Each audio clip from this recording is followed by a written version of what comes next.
আজকে কি শাড়ি কিনলাম, কোথায় কোথায় গেলাম, কোথা থেকে আমি ব্লাউজ বানাই, সব কিছু থাকছে আজকের ভিডিও। তাহলে চলো ভিডিওটা প্রথম থেকে শুরু করা যাক। গুড মর্নিং সবাইকে। আজকে ছিল হলো তৃতীয়া আর এখন বাজে ওই 10:30 মতন। আমি মিষ্টু আর দিদিভাই টোটোতে করে চলে যাচ্ছি হলো তারিনা বুটিকে। আর রিওর পাপা গেছে হলো হাবিবসে চুল কাটানোর জন্য। এই যে তারিনা বুটিক দেখতেই পাচ্ছ, এটা সেন্ট্রাল পার্কের একদম পাশে, যেখানে হচ্ছে হেলথ কেয়ার নার্সিংহোমের যে গলিটা আছে তার ঠিক আগে ওই রাস্তাতেই। তো তোমরা দেখতেই পারবে বড় বড় করে ওনাদের ব্যানার টানানো রয়েছে। আর এই যে তারিনা বুটিক। আর কারা কারা কল্যাণী থেকে দেখছো অবশ্যই কিন্তু কমেন্টে বলো। তো এই যে আমরা চলে এসেছি তারিনা বুটিকে। ভীষণ ভালো, ভীষণ সুন্দর করে বুটিকটা সাজানো হয়েছে আর ভীষণ ভালো ভালো কালেকশান রয়েছে। আমি আজকে ফার্স্ট টাইম আসলাম, তো ভাবলাম যে তোমাদের সঙ্গেও শেয়ার করি।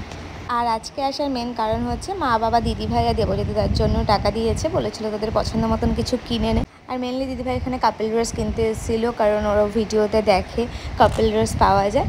তো ওই যে কাপল ড্রেস কেনার জন্য এসেছিলো দুজন। তো চলো দেখে নিই ও কী কী কিনলো। আর আমি তো বুটিকটা দেখেই যাচ্ছি, এত সুন্দর করে সাজানো যে কি বলবো, ভীষণ ভীষণ সুন্দর। আর প্রতিটা শাড়ির কালেকশান যে এত সুন্দর যে মানে কোনটা ছেড়ে কোনটা নেব। এই যে ইয়েলো পাড়ওয়ালা যে শাড়িটা, এই শাড়িটা দিদিভাই নিয়েছে, তার সাথে দেবদিদিদার সঙ্গে ম্যাচিং করে একটা পাঞ্জাবিও নিয়েছে। তো এরপরে আমিও একটা শাড়ি নিয়েছি, তো তোমাদেরকে দেখাবো।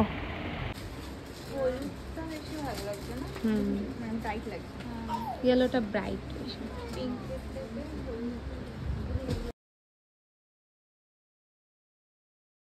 আর ওই যে দেখতে পাচ্ছ ইয়েলো কালারের, ওটা হচ্ছে সেন্ট্রাল পার্কের প্যান্ডেল। এই যে তার ঠিক অপোজিটে, তোমরা এখানে আসলে ঠিক চিনতে পারবে। যতটা সম্ভব আমি লোকেশনটা শেয়ার করার চেষ্টা করছি, আশা করি তোমরা এখানে আসলেই চিনতে পারবে যদি ভিডিওটা ভালো করে দেখে থাকো।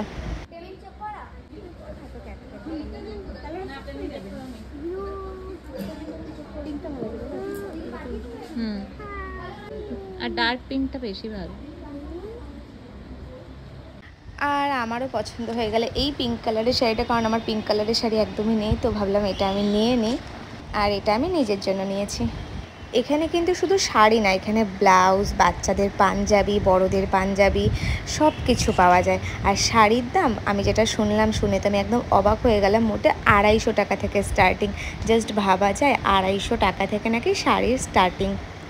আর আমি চলে এসেছি এই যে হাবিবসের। মিষ্টু আর দিদিভাই চলে গেছে টোটোতে, তারপরে এসে খাদিমসে। আর তারিনা বুটিক থেকে এর আগে কিন্তু আমি একটা শাড়ি নিয়েছিলাম, যার কোয়ালিটি কিন্তু ভীষণ ভালো ছিল। তারপর চলে গেছিলাম আমি যেখানে ব্লাউজ বানাতে দিই, সেখান থেকে ব্লাউজ আনতে। এই যে এই ব্লাউজগুলো বানাতে দিয়েছিলাম, আর ভীষণ ভীষণ ভীষণ ভালো বানিয়েছে। এটা বিধান স্কুলের ঠিক অপোজিটে। এই যে প্রথমে রেড, তারপরে এই যে ভায়োলেট, আর একটাও রয়েছে। আর এটা হচ্ছে পিঠটা খোলা দিয়েছিলাম। আর এই ব্লাউজটা আর এই শাড়িটা দাদাভাইয়ের বিয়ের সময় তত্ত্বতে আমার জন্য এসেছিলো, ভীষণ পছন্দ হয়েছে শাড়িটা।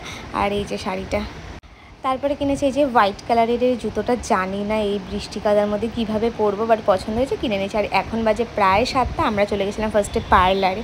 তারপরে এই যে আমাদের বাড়ির পাশের যে পুজোটা, মানে আমাদের পাড়ার যে পুজোটা, A2 যে পুজো, সেখানে আমরা এসেছিলাম হলো একটু ঠাকুর দেখার জন্য। আজকে প্রথম ঠাকুর দেখলাম, যেহেতু পাড়ার পুজো দেখলাম ফাঁকাই রয়েছে, একবার দেখে আসি। আর ঠাকুরটার দিক থেকে একদম চোখ ফেরানো যাচ্ছে না, এত অপূর্ব করেছে। আর এখানে গীতাদিরাও দেখলাম ঘুরছিল, গীতাদিকেও সঙ্গে করে নিয়েছি। তারপরে একটু মেলা বসেছে, মেলায় একটু ঘোরাঘুরি করে আমরা চলে যাব হলো বাড়িতে।